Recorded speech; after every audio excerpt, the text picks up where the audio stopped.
What's good, you guys? Welcome back to my YouTube channel. If you're new here, please welcome.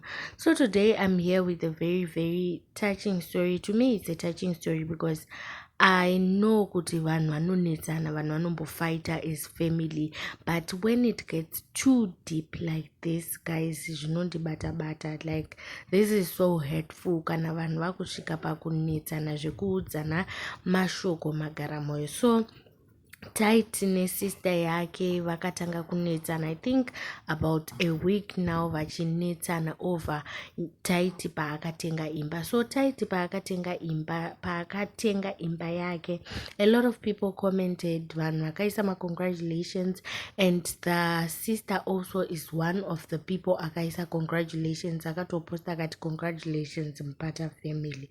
So Taiti went on akazoisa comment yakanzi, I remember pandakamborara pasi pebridge, hapana kana wahama hwani yakanibatsira, but Zimbabwean queen akanditora akandichengeta sehama yake. And then after that post, Tete vakabva vabatikana, since Tete is claiming kuti she's the one who brought Taiti South Africa, Cape Town, vakatobhadhara mari yebhazi kuti Taiti auye Cape Town. Vakazonetsana havo, Taiti akabuda mumba, like what the auntie is claiming.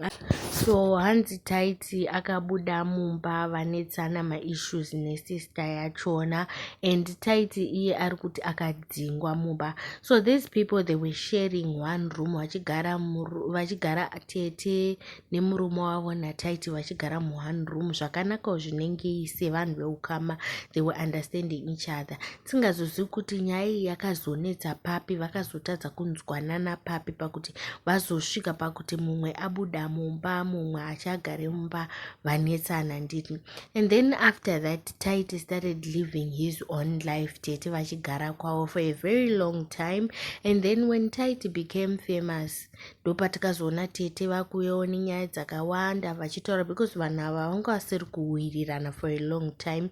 And then vakazotangawo kutotukana mumagroup, mumafamily group, vakutoudzana zvakawanda. So there is this message yakabva mufamily group yakatumirwa naTaiti achituka sister yake, anzi uri imbwa iwe, buda, hauna basa, siyana neni, handina kugama newe, haudi kunyararirwa, chichichi. Ndofunga pane munhu mukuru anga arimo mugroup akatoposta akati, pano here vana imi chichichichi.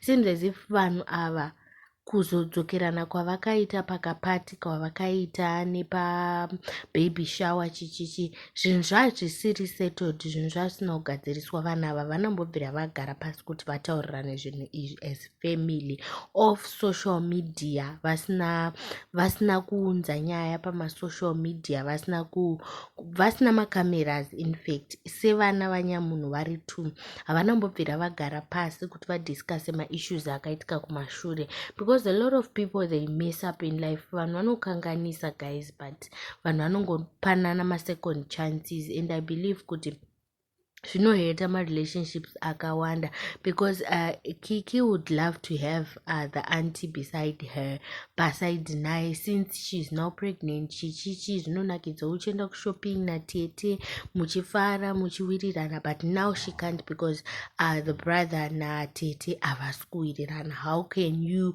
wirirana naTete while at least your husband is not in good books naTete? Saka zvinokonzeresa madivision, and I also feel like zvinhu izvi vaifanira kuzviitira off social media, not pa social media.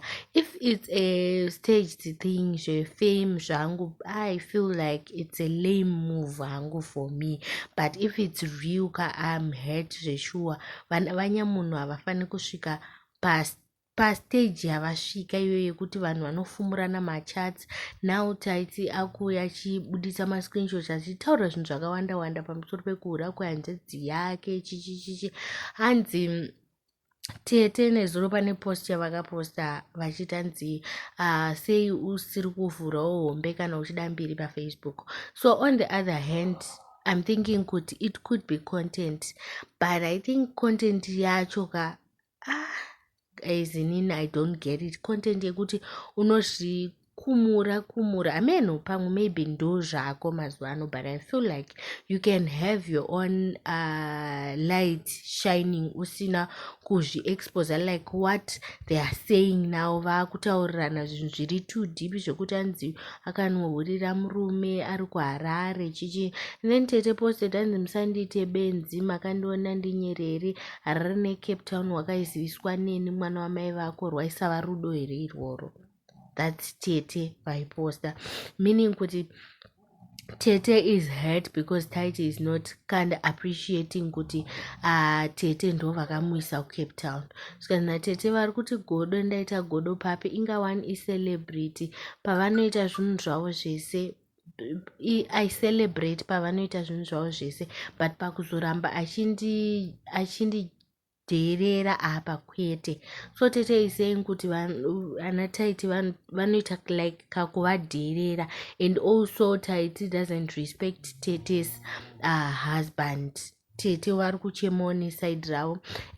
Taiti akazopostawo anzi ndinokuda zvekuti handimbozvitauri kuti wakahurira murume kuHarare ukarambwa, ukazoya ukasangana neuyu wawaihurira naFaraiwe kuJoburg, ndikakubatira maaudios ukati ndimadelete uri kuJoburg.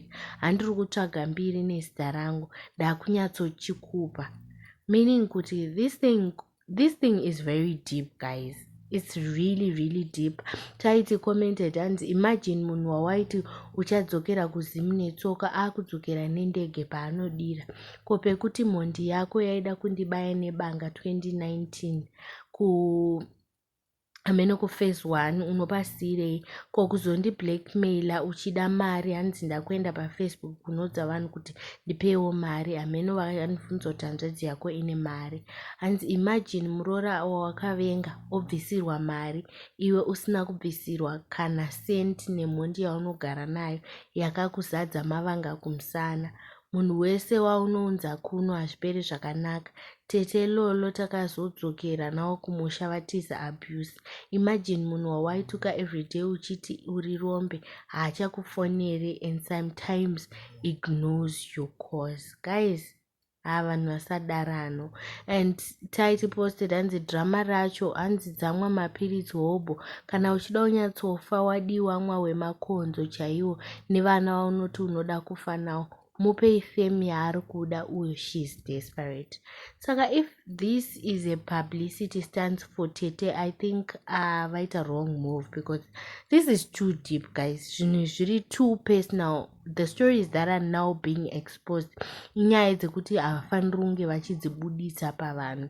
So this is it for me, guys. Thank you so much for watching. Make sure you do like, comment with your thoughts kuti nyaya iyi inopera sei, nyaya yaTaiti nesister yake. Bye.